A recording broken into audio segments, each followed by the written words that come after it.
Good evening, everyone. Welcome to Method in Madness. This is episode number 53. We are going to talk about games today. My favorite topic. We have done many other talks also on games and around games. But today we're going to talk about game thinking. Is game the same thing as game thinking? What is game thinking? Well, we can connect game thinking to innovation, a way to innovate. And I'm sure all of us over here, teachers, parents, we are looking to innovate every day. It is a struggle to keep our children engaged, either on online classrooms or at home. And game thinking can come to our rescue. Innovation is the key to keeping yourself fresh, interesting, and evolving with the times. And game thinking can help us see things from a new point of view and evolve in a way, help you evolve in a way that makes you and keeps you relevant. So to talk about game thinking, what it is, and how can we as parents and teachers contextualize it in our scenario, especially during the lockdown and maybe after that, we have with us Ambikesh Prasad. Ambikesh is a computer engineer, and he is the first certified game thinking coach in India. He has co-founded his organization, Mad Methods, and he's going to tell us how game thinking is the next big thing in the field of innovation. And we should not be left out, the educators and their parents. So welcome, Ambikesh. Hi, Vaishali. Good evening. Thank you so much for having me on the show. It's a pleasure. It's a pleasure to have you on our show. And I've been really interested in knowing how games work, whether game thinking is something that we already know or have an idea of. And games are something that I have been using in my classroom, and they work wonders. And they are the thing that keeps the children engaged. And today, I'm really, really thankful that you are here to talk to our parents and our teachers who have joined us. Just to let you know, everybody who's joining us right now, please do keep the conversation on the chat box. You can keep commenting, keep the conversation on with us, and we'll pick up relevant comments. For 45 minutes, Ambikesh and I, we're going to talk. And after that, we're going to take your questions, your comments, and mull over them. So yes, let's begin. Absolutely. Ambikesh, games, it's a dreadful word for teachers and parents. My child does not leave the computer. My child demands PS4. I can't give him another game to play. Now, how does that come into the forum of innovation, and how can a parent now look at games in a different way? Right. It's interesting because games inherently, and then I was recently going through a session of Scott Kim, the founder of one of the co-founders of Game Thinking, and he's from the education space, and he said a very nice thing that the schools are not bound to think about the engagement for a child, because attendance takes care of that, right? It's mandatory for the child to attend school, to go through a class, to progress, and so they don't really focus too much on engagement a lot of times. And of course, this is not a comment on any educator. That is how a lot of school systems work around the world. Whereas games are something which inherently are engaging. That's the inherent purpose of a game, to engage you and to take you through a journey. And games, of course, have been vilified. They've gotten a bad name because of some genuine reasons too. Of course, because parents complain that they are addictive. Well, of course, they're addictive because it's fun to play the game, right? But yeah, if we're able to put a learning objective behind it, if we're able to put that into context and then execute the game and monitor it in an apt manner, in an appropriate manner, to see that it, of course, you go overboard with anything, it's a form of addiction, right? If I'm working more than I'm supposed to, I'm a work addict. If I'm consuming alcohol beyond a certain limit, I'm an alcoholic. But if I'm doing these things within certain boundaries and limits, and there are guidelines to it, there's a lot of value that can be derived out of it, Mhm. which is the same I feel for games. So, uh, um, like anything else, especially for kids, games, of course, are now being used very prolifically in the business world for adults, because we need to engage the adults. We've not started talking about those things even in India. And that's where a lot of my work is, in the corporate space, working with adults and trying to gamify things and try to make things more engaging and find out what would make it more engaging for the audience. And that's what game thinking is, and that's what a lot of gamification is doing, or trying to do, is to make things more engaging for adults. And the same go I mean, it's even more real and important for the kids, because like, I have this debate with my wife consistently, about the games that the kids play on their tab and their mobile phones or whatever. And of course, screen time is something that we as parents are very wary of right now, especially in the current scenario. Even the classes are happening online, so they are exposed to that screen time, and you want to limit it. So yes, I'm not denying that. But at the same time, I do want to expose my children to these games, because there are a lot of skills that they learn. I want my child to learn how to fail. It's okay to fail. What I want my child to learn, how being challenged is a good thing, and once you overcome that challenge, that sense of achievement is a thrill, and I want him to feel that too. There are fine motor skills that a person learns while playing a game. I remember, and this was way back in 2007 or 8. I'd gone to on a project to Singapore, and I met my young nephew, who was what, about more than a decade younger to me. So of course, a big generation, I think a couple of generations gap. And Mm. I saw him. That was the first time I played with a PS2, and I was out of my depth, absolutely. And the way this young 10-year-old kid was moving his fingers around and managing those 7 or 8 buttons on the joystick, on the controller, it was fantastic for me to, and it took me a long time to be able to come up to his level. Mm. So Mm. these are skills which are very important, which we undermine. But yeah, given the correct controls, the guidelines, I think games can create a lot of amazing transformation, as I'm sure you have seen in your classes and the sessions that you Yes. do. Yes, absolutely. Um, there are games that we play on screen, and then there are games that we play off screen. Um, so, can game thinking take our teachers to creating games which the children can play, which are tangible, not on screen? Is that Mm. possible? Sure, absolutely. There are some basic things that any designer should keep in mind. And as with anything else, if you follow a process, if you have certain templates, if you have certain guidelines to follow, Hmm. you can get better results. Otherwise, it's a lot of hit and trial that you do, right? It's the same with games. It's the same with any product that you're trying to design. Yeah. If you follow a structured approach, you will be able to get to the results faster.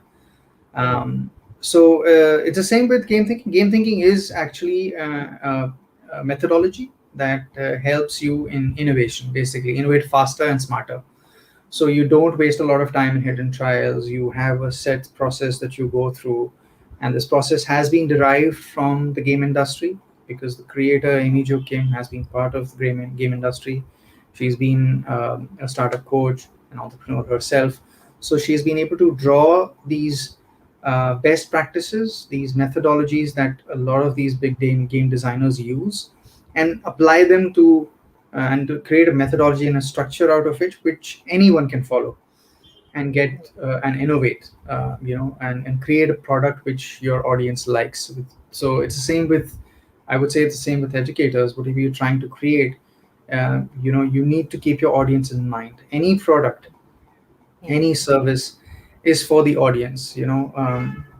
As creators, we sometimes become very very possessive about it. That And my emotional too. product, of course, and that's natural. But when you're trying to create something for a large audience, you need to step back and also understand what's working, what's not working, and make those changes and make those pivots.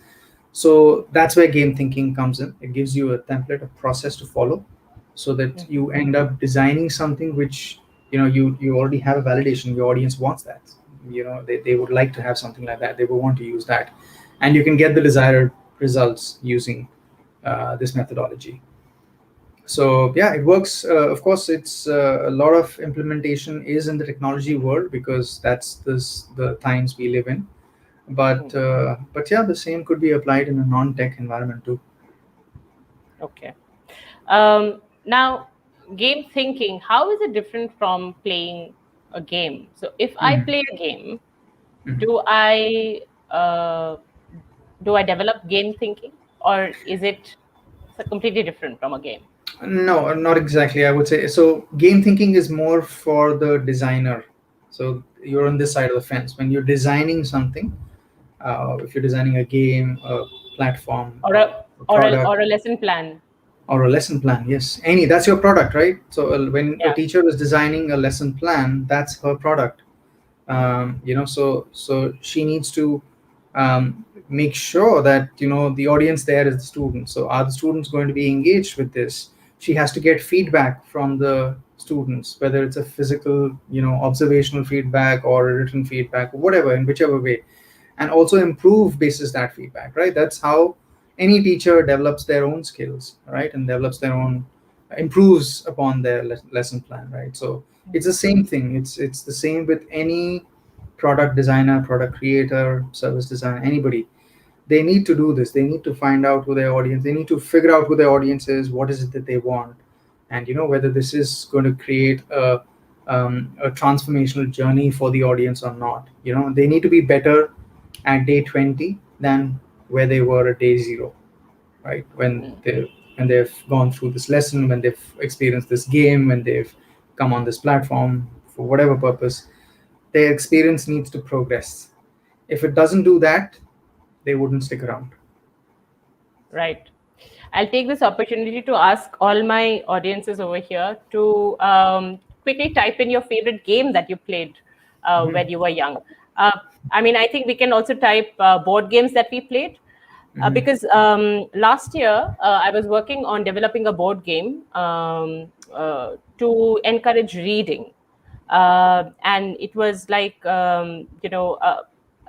generally circuit drawing, a circuit board Right. game, and it really worked well with children, with little children who Yeah. really wanted to reach that finishing line.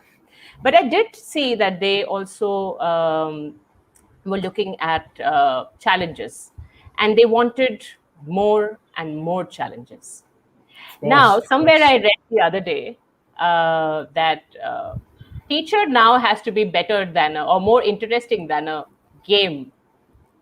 So so that got me thinking that, okay, if I have to be more interesting, or my class has to be more engaging than a computer game or something, then I need to go deeper into what actually goes behind creating that game. Right. So yeah, so if you could throw some light on what actually, how do you, what is the first step of game thinking? If I, as a teacher or a parent, Mhm. wants to, and there are lots of homeschooling parents nowadays. There are Right. Right. many who are homeschooling their children, and they're invested 24/7 into the education, into their children's education. I mean, hats off to Right. them for Of doing that. course. But I think if we can talk a little bit about where to begin when we are talking game thinking, Mhm. probably then we can find a way out and contextualize game thinking for the education, the Sure. world of education Sure. that we Sure. are in. Yeah. Sure. Let me actually uh, talk about some of the some of the things that I think the um, educators should keep in mind while they're creating content or creating lessons for their student, right? So um, first and foremost, and these are again tips from say games, right? And you can imagine how this would work in your own scenario, but So beginning with a map. Okay, so if you think of any game, there would be one map in any shape or form for sure, which you will see, and it creates a visual connect with the journey that I'm going to take as the student, right? So instead Yeah. of just creating a list or creating a you know a what do you say, a chart, it's much better if you are able to create it and depict it in a visual manner using, say, a map. Okay. Hmm. That's number one. So that's tip number one. Use a map instead of a list. Show a journey that the student is going to go on. Um, the second thing is begin with a preview. Begin with a bang, a trailer. Show them. That's what movies does for us, right? The movie production house creates trailers which get us intrigued, get us interested about what's going to come, right? Hmm. So that again creates this experience, or creates this curiosity in me that, okay, I've gotten some inputs of what's going to happen when I go on this journey with this teacher, right? Hmm. So do that, and then in the end also have like a final, what we call a punchline. Okay. Oh. Hmm. Where is this going to lead? What is going to happen at the end of this journey? I go through a transformation. I reach the end. What is that end going to be? And it should be something significant, right? If I was to equate that in the real world, let's say, a graduation ceremony. A Hmm. graduation ceremony is something which is a proud moment, and it's shared socially with the family also, right? It's not just, you have a picture like the graduation picture, which you now, of course, with you have social media, you share it with everybody. My son graduated, class one. You celebrate these things, right? And it has significance. That visual Hmm. impact and that social sharing has a lot of significance for that milestone, right? Right. So do that. Another example is like at the end of a lot of lessons or a lot of these workshops that we do with kids, there's a final project. I know you do that with your kids too, right? There's a final presentation, a final performance, Yeah. and you create a structure out of, you create it like a challenge, or you create, okay, this is going to be um, posted on Facebook, or this is going to be Hmm. shared, or I know a lot of dance institutes used to do this, and it used to be a final performance, which is people buy tickets and come watch this performance in the end. Right. Hmm. So again, it's, why am I going through this 1 month journey? Because at the end I'm working towards some goal. That's where I'm going. So Hmm. share that with the students, so that they understand what's going to happen in the journey, right? The other thing is, look at levels. Again, a concept from games. Hmm. And when we create levels, it's about breaking a larger journey into smaller journeys. Okay. Yeah.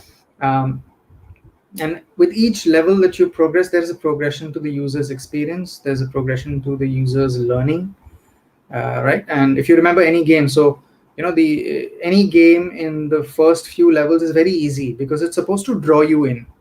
If Right. you make the first few levels very difficult, Hmm. if you make it very challenging, overly challenging, the Hmm. user or the student gets demotivated. They get overwhelmed Right. and demotivated, right? So if I'm Right. imagine a game, right? I started playing a game, and the first level itself is something which I'm not able to cross. You know what? I'll say it's a shitty game. I don't want to play this game anymore. Right. Right. It's the same with learning. It's the same with any Hmm. journey. If the first few steps, if you don't get some easy wins, you don't want to go ahead with the journey, Hmm. right? So work with levels.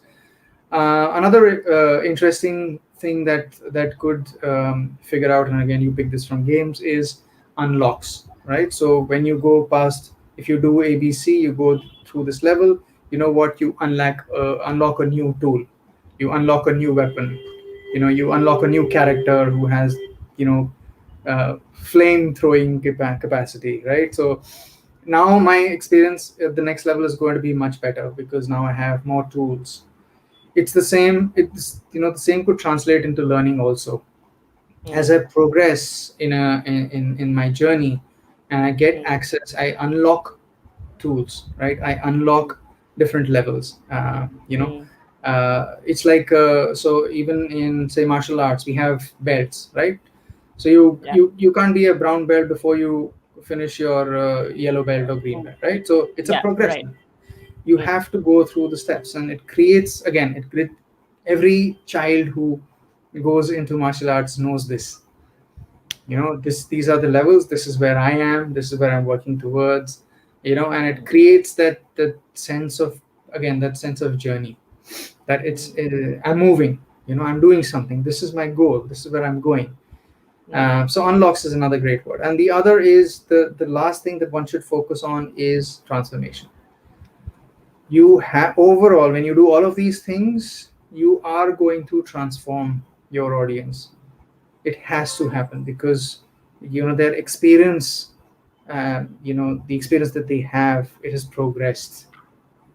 They've so from day zero to whatever day 90, they wouldn't be the same person. It's the same with playing a game. All those things I talked to you about, right? The sense of failure, the pain, the sting, the sense of achievement, that celebration, that joy. My kid calls me if I'm on a call. Please come. I want to show you this. I've gotten better at this game now. I've gotten better. I passed this level which I was stuck on for 2 days. So all of these things are very important for human beings to feel. Of course, we are living in a time when we are surrounded by technology. So yes, technology has its advantages. Technology, by the way, can have reach out to a mass audience Right. in a very cheap and effective way.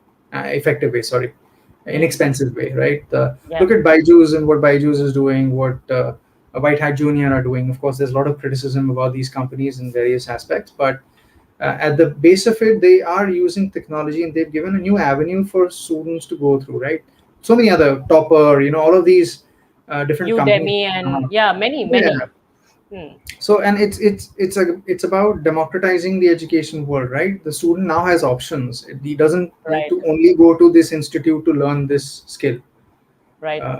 They have options now, and that's what technology does. That's why technology is deemed as an advancement. Of Mm. course, with anything in the world, it could work for you or against you, right? And what you're creating, you know could be used adversely in the world. You probably wouldn't have control over it, but yeah, Yeah. it at least the intent is there. And if you want to make it more engaging, these are a few tips from games that you could probably use.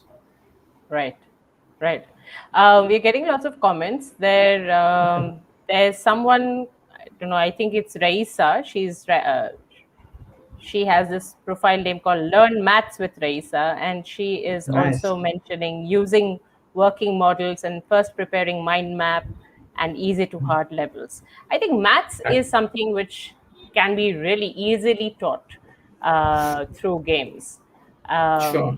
And especially in the primary, I remember when we were in primary school, we used to create games around maths, and we used to Right. love adding and counting numbers. Right. Right. Right. Um, where, I mean, it's a question.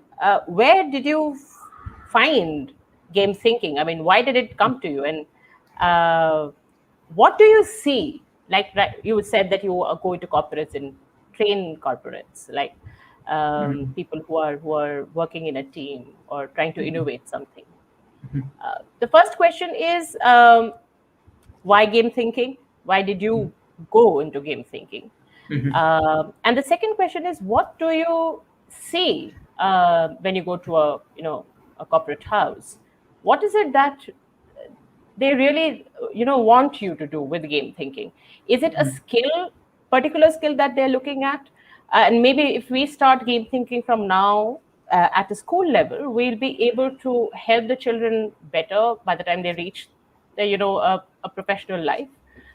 If you could just comment on these two aspects. Um, right. So let me begin with why I came into game thinking, how I came about, and how I stumbled upon game thinking. So I had been working with a company based out of Singapore, Malaysia. I was setting up their India operations, and they had created a product which was in the space of employee engagement, using concepts of gamification.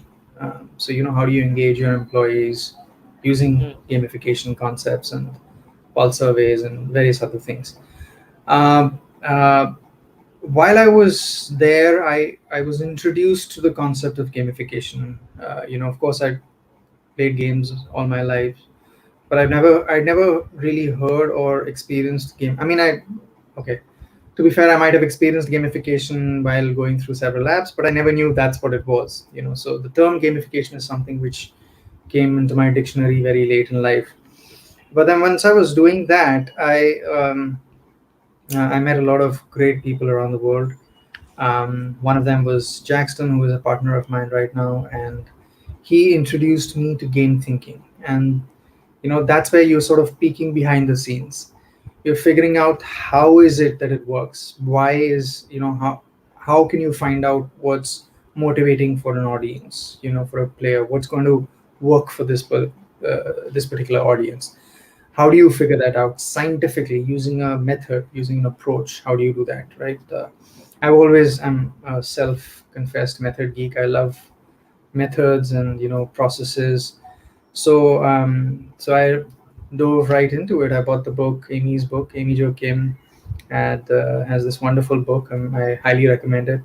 It's called Game Thinking. So I read the book, and unfortunately, she was traveling to this part of the world, and that's how when we got to meet. I spent some time with her. We exchanged a lot of thoughts and ideas, and yeah, I enjoyed her certification program. That's how I became the first certified game thinking coach and consultant. So that's been my journey. That's how I stumbled upon gamification and game thinking.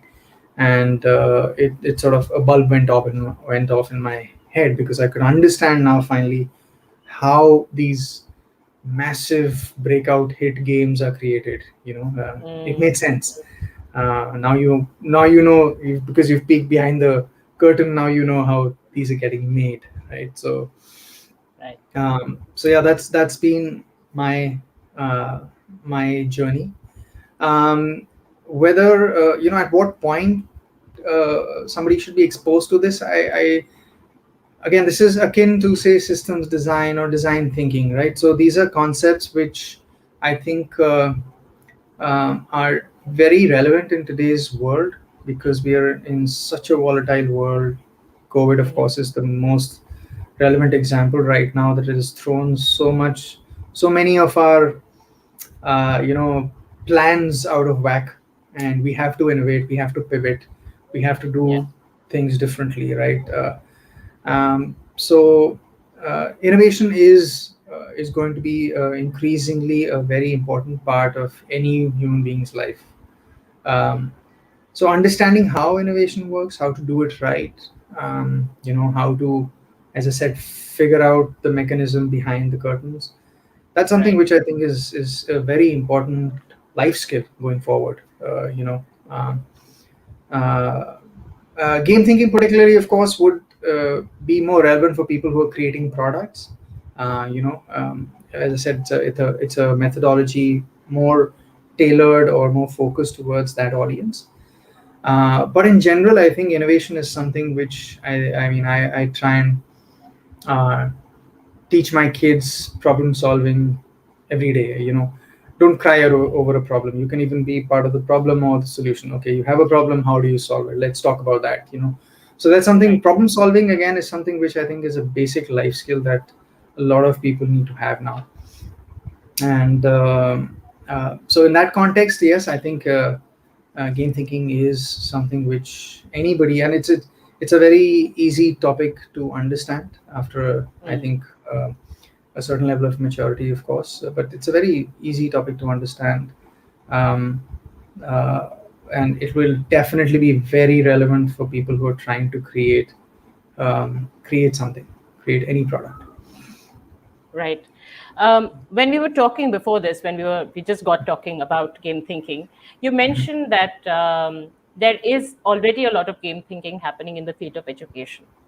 Mhm, mhm, Now, we had a panel discussion last week. We had a mhm, symposium, and mhm, there we were talking about drama in education and the pedagogy that drama in education gives. Um, but then there was a mention of games and how games also come in with hidden agendas. So there might be many. I'm not aware of that. I'll probably start reading about it now. But when you're creating a game, or when as a teacher I'm creating a game, there are chances that I kind of drift towards creating a more entertaining product than what is relevant or learning based. Right, right.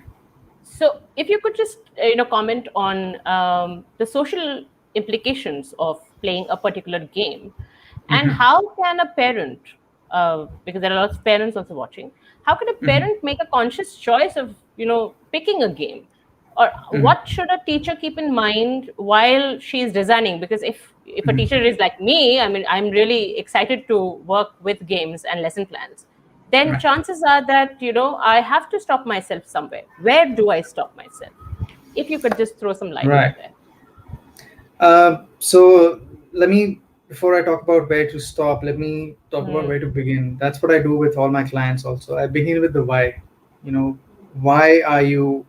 So a lot of my conversations start with gamification. I want to gamify this process. Hmm. But my question then is why?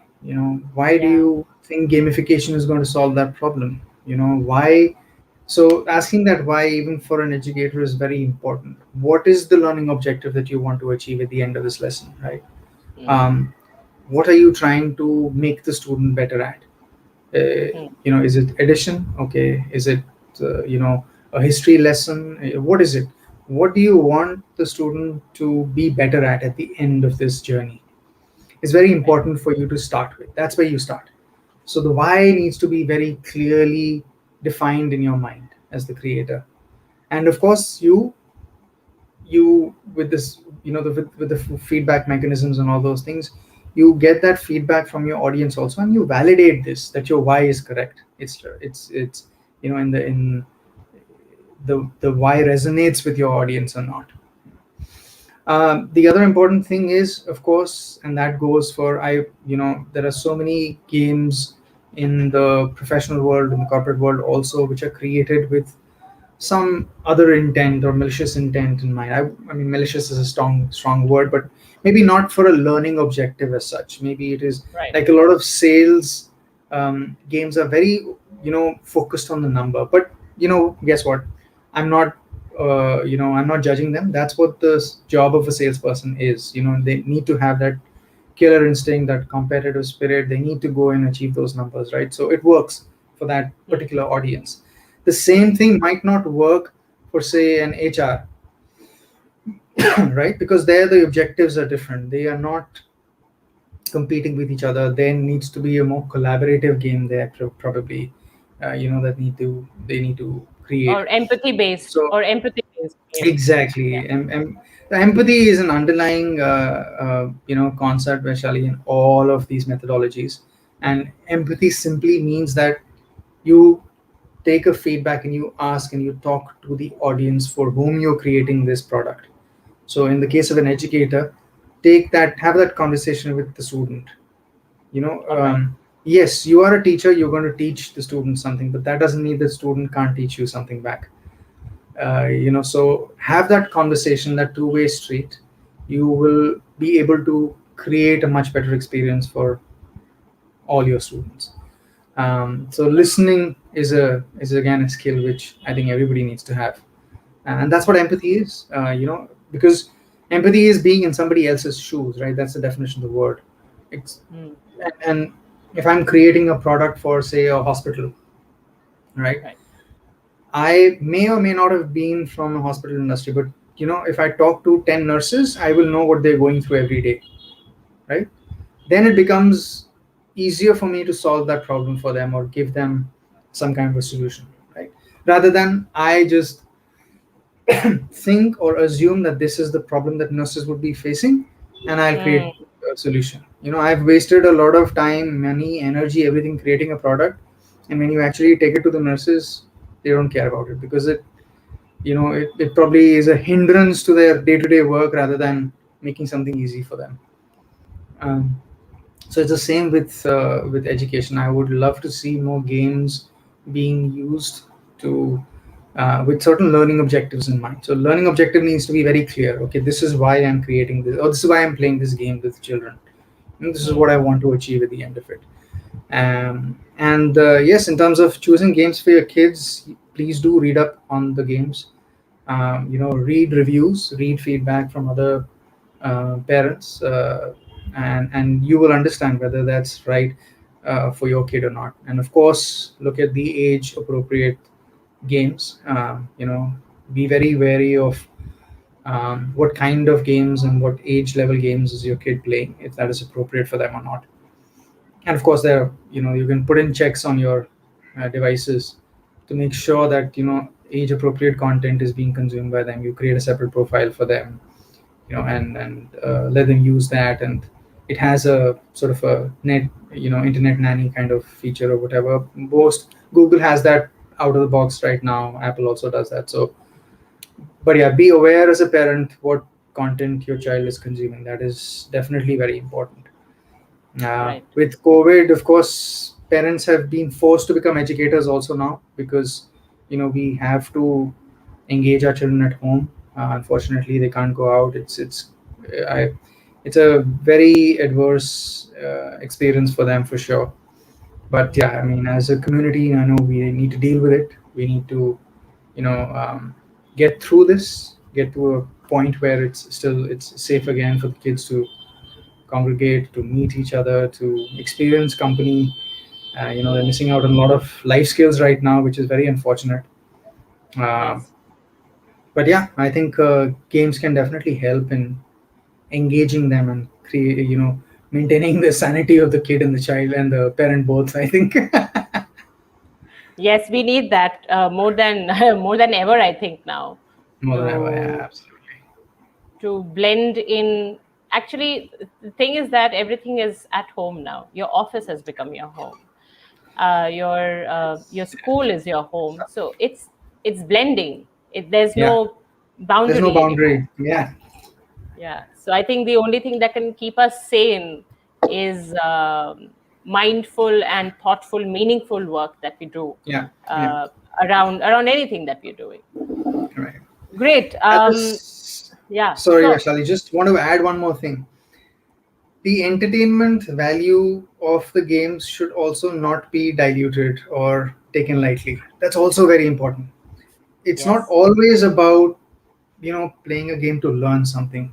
As I Hmm. said, those basic values of losing at a game, dealing with failure, um, being graceful in your victory, these things are still coming from games. So Right. don't discount that part of it. Of course, keep a check on that, but don't discount the entertainment and the importance of entertainment in a child's life. That's also very Right. important. Right, right. Yeah, that is very important. Otherwise, there is no engagement actually, Yeah, especially now. That if something is not, that I get to hear this a lot from children, and I'm sure you also get to hear this from your children. That, oh, this is very boring. I'm getting bored yeah, I'm now. getting bored. Oh my god, I'm So, getting bored is a standard statement that you hear every other day. oh yes, there needs something new every day. So I think it becomes more important for us as educators and parents to just learn this and create every day something new, probably. uh, something Yeah. something engaging. Yeah, yeah. I mean, even of. I mean, I said even for my younger one who's a 3-year old, just putting some bottles and using a softball just to play bowling at home, create a bowling alley at home. That is more engaging for her. And there's another, activity box and things like these which we keep. Hmm. So Hmm. of course we are very mindful of the amount of screen time that they have, and we keep a check on that. But even offline, they're playing games. That's the only way to engage them. And of course, a lot of times parents compare that, "Arey, hum to jab chote the, then we never had this problem." Guess Yeah. what? We were not born with smartphones and laptops and It's a different tablets in time. front of. Yeah. Yeah, so don't we shouldn't blame them for this. We brought this on ourselves. So Tagore has a saying that Tagore said in one of his essays on education is that don't teach your children what you know because Mm, they are born in a different time. exactly. They need to learn So new skills. they will learn what they have to learn. So yeah, I mean, there are lots of teachers here with us, so I'm sure they will agree to the fact that how Yes. much ever we try to tell them what we know, we always feel that they know more than us already. So what we can actually do is help them create, and I think game thinking could be something that we can help them Mhm. practice, maybe at a teenage level, not at a Sure. basic Sure. primary level, but maybe when they're in their Right. ninth or 10th. Sure. And Yeah. that's Yeah. when and that's when we actually may take those big decisions, life decisions, whether we go into the Yeah. science stream or the humanities. Yeah, because that's where the world is moving. We need problem solvers, so you need innovation. You need people thinking out of the box. Um, Right. and so games do that fantastically well. Yeah, and the box is getting bigger actually. The problem is that. Yeah, So you're thinking a every lot day, out every of the day. box and it gets bigger Yeah, by the day. What absolutely. is that game? What is that game that you would, recommend as, the game everybody should play? I mean, lots of entertainment and also a little bit of Oh, learning quotient as well. man. Okay, that's a difficult one. I'm a dinosaur. I'm from another era altogether. So I loved those. I've loved, a lot of these action games, which of course I don't recommend. There's no learning there. It's a lot of entertainment value, a lot of running around and shooting people. So of course not. But I think in general, again, depending on what you're trying to achieve and what kind of games actually intrigue you, interest you. That's Hmm. very important for us to know. Each of us has different personalities, and you know what? Every game speaks to a different personality. There are so many Right. friends of mine who play a lot of these strategy games, which I've never been able to play. It just bores me. But for them, creating a city, building stuff, all of these things are very engaging for them. So Hmm. again, depends on your personality. So if you have that kind of a personality, all the Age of Empire, all of these things, of course, will probably float your boat. That's where you would want to go. For me, it was more on Counter Strike and Contra and all these action games, which I used to love. And I used to love a lot of car games also, because again, that's Yes, something Need which for I Speed. fancy. Even we played that. Need for Speed, yeah, absolutely. Went through college playing Need for Speed, Yeah. all different versions, levels, and whatnot. Um, So, in the field of education, I don't know whether Mhm. I mean this is the right question for you, but Mhm. when we look at gaming and education, what is happening in that area? I mean, would you be able to kind of give us a little bit of an idea of how is education and gaming coming together? You spoke about Byju's, but yes, that's a different Mhm. story because they're doing a different thing. But by Mhm. Mhm. education, I mean learning and Mhm. learning concepts, learning methods. Right. Um, so, where is this now, and where do you see this going in the next, I don't know how many years, whatever? I think definitely. I think this comes under the category of experiential learning, which is the next big thing. In fact, there's a school called Next, which focuses only on experiential learning, which we thought was more of a Western concept, but it's come to India also now, and it's something which makes. I think it still needs to become accessible to the large masses. It's not there yet. But yeah, I think that's the progression. You don't want to just go through a textbook, just mug it up and go and vomit in your exams. That's not the point of Mm, learning. That's not the way of learning. You need to experience something. If you experience something, that will stick with you. It's a personal experience. You will always remember that. Yeah, like the other day we were talking about one of my teachers in school. Yeah, and she uh, She was a geography teacher, and we were doing topography maps. And the first class itself, she just started, handing out these maps, and we started practicing. And it was such a fun experience, and we kept doing that. Almost every class was just that, and these are wonderful maps, and identifying different relief features and all that. So I still remember all of that, only because I had experienced that the way I did. There are so many other peers of mine, friends of mine, who thought that was like the most difficult thing to do, the worst subject, and whatnot.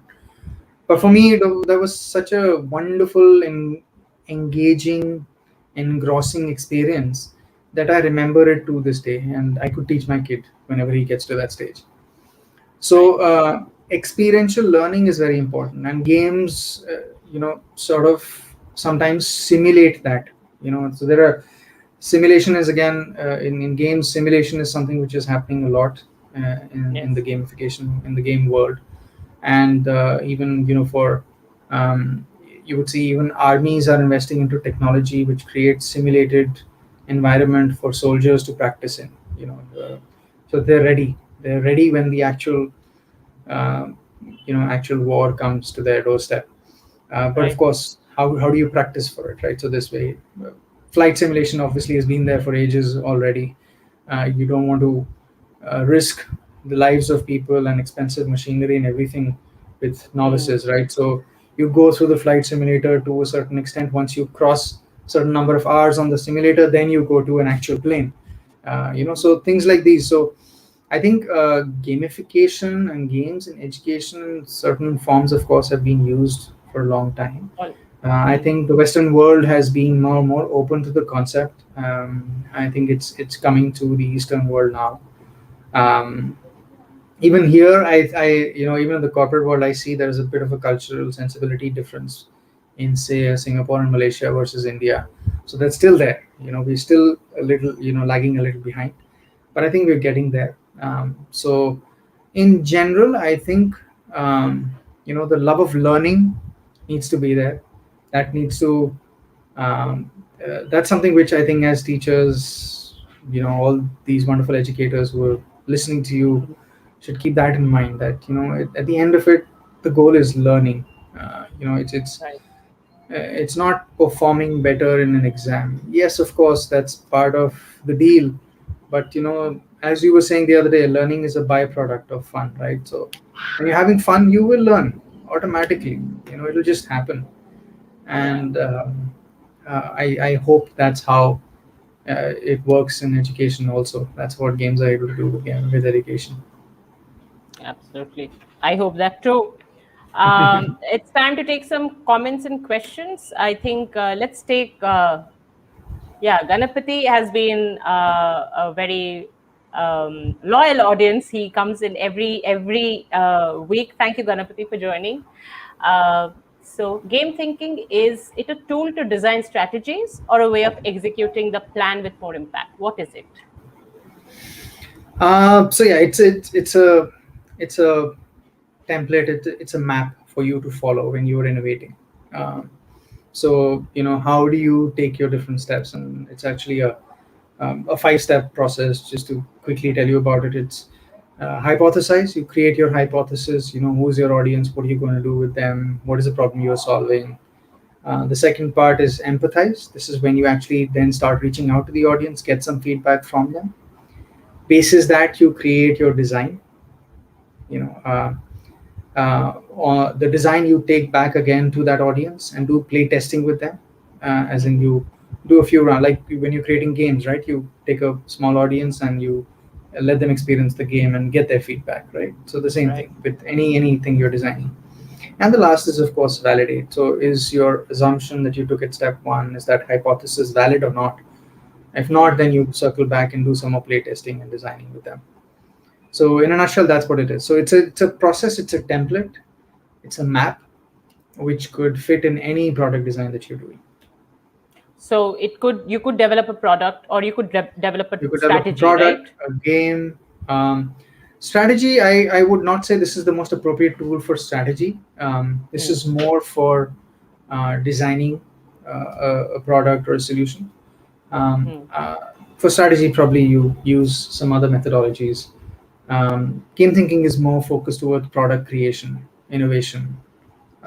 You know, I think there are other innovation strategies, blue ocean strategy, all of these things which are more suited to strategy. Um, this is more on the execution. So yeah, I think to answer Ganpati, it's more about the execution and how you should go about executing the product design. How is design thinking different from game thinking? Because design thinking has already has made its inroads into Right. schools.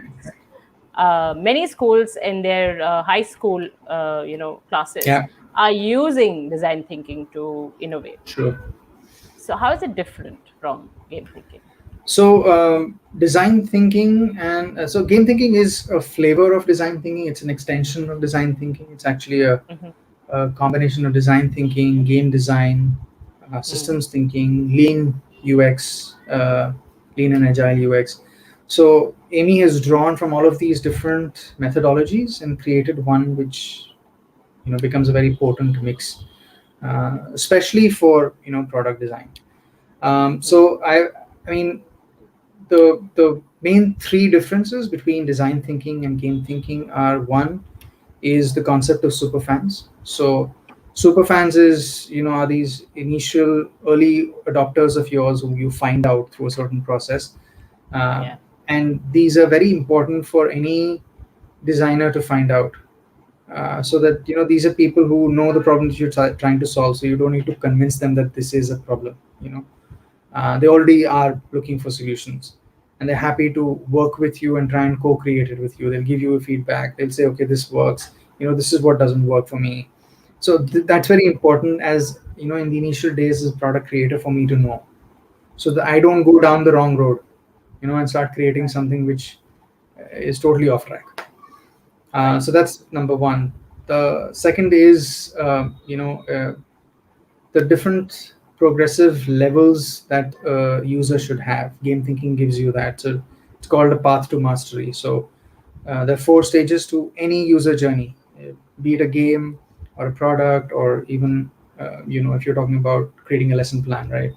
There Mm. is discovery, there is onboarding, there is habit building, Yeah. and the last is an expert, right? Or mastery. So, Mm. beginning with discovery, how will somebody discover your product or your, of course, what's your messaging? So, kind of connects to marketing. Second is onboarding. Once somebody has gotten onto your platform, onto your product, what are the first few levels? Is it easy enough for them to draw them in and Mm. engage them, and are you able to show the ropes to them?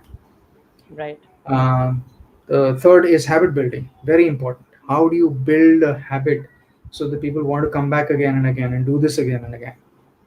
Mm. And the last is mastery. So if somebody has been with you, a regular, uh, a regular user or student, what's the next progressive level? So a lot of times you'll see platforms where consistent or users who have created it like a habit, who've progressed through different stages, actually then become teachers themselves on the platform. Right. So they've achieved mastery, they've achieved an expert level. So that's the second concept, uh, the path to mastery. Sorry, and the last Mm. one is learning loop. How do you create a very tight learning loop so that the user is engaged, is hooked, wants to come back again and again? It's inherent. What's the internal and external motivations that the user has to come back to you again and again? If you're able to figure this out, which is the first thing that you should start with, if you're able to figure that out, you will have an engaged Right. audience on your product. I think Ambikesh, you should open your doors for us now. Yeah, I mean, doors are we open. should collaborate on this Absolutely, because I think absolutely. education, the world of education right now, especially in our country, Yeah. there are lots of mid-level, you know, uh, schools and Mhm. institutions who are really going through a very bad, very hard phase to keeping Sure. their children engaged. And Right. this could really turn the entire thing around and Yeah. make it more, I mean, make the online schooling more livable, and more productive. Oh yeah. Absolutely, absolutely. I would love that. If I can contribute in any way towards this cause, I think I'll be very, very honored. Great. Thank you so much. We have lots of questions, but I think these are all. What game would you suggest for a 2-year-old? What game would you suggest for a 2-year-old? For a 2-year-old, there's some, I don't know, my daughter plays something called Bimmy Boo, which is great, which is, matching shapes and stuff like that, which is what. So again, the learning objective for a 2-year-old, what is that? And if you can Right. find games accordingly. Hmm. Bimmy Boo, yeah, that's what it's called, I think. Also, Ganapati also had a similar question that can you Mhm. recommend games for small children that do not require screen time, so which is not on screen? Oh, there are some very nice forums which I'm sorry, I completely blanked out on the names as such, but just searching on Google for DIY games, I think you'll get very nice responses. I think one of those is where I found, so the PET bottles that we have at home. I use those and a small ball to create a bowling alley at home. So things like this, just be have a little fun with it. Let your child also be a little creative about it, and work with them to create something which they love. Again, concept from game thinking. Yes. So User maybe you, centered you design. user-centered design. Yes. All right. Thank you so much, Ambikesh, for your My time pleasure. and such valuable information. I'm sure anybody who's has listened to this entire talk will really, really benefit. Thank you again Thanks. for actually showing us the difference between uh, playing games and thinking games. Yeah. So yeah, thank you everybody for joining in with us this evening. And before you leave, please like and subscribe and hit the bell icon. That's what all the YouTubers say nowadays. So yeah, please Yes. hit the bell icon and stay tuned with our conversations, because these conversations are very important. Innovation is definitely the next thing that we should aim at as teachers, and we are no less than any corporate people. So I think we Not at should all. think like that as well. We have to bring in, um, you know, innovative thinking to design our lesson plans better, because children have moved on. They are not on paper anymore. They do paperless tests, and everything is paperless. Everything is technology led. So I Yeah. think we can bring in game thinking to kind of develop something which is on technology and off technology at the same time. So thank you again. Thank you everybody, and have a very Thank good you. night. Thank you so Thank you, much. everybody. Thank you so much.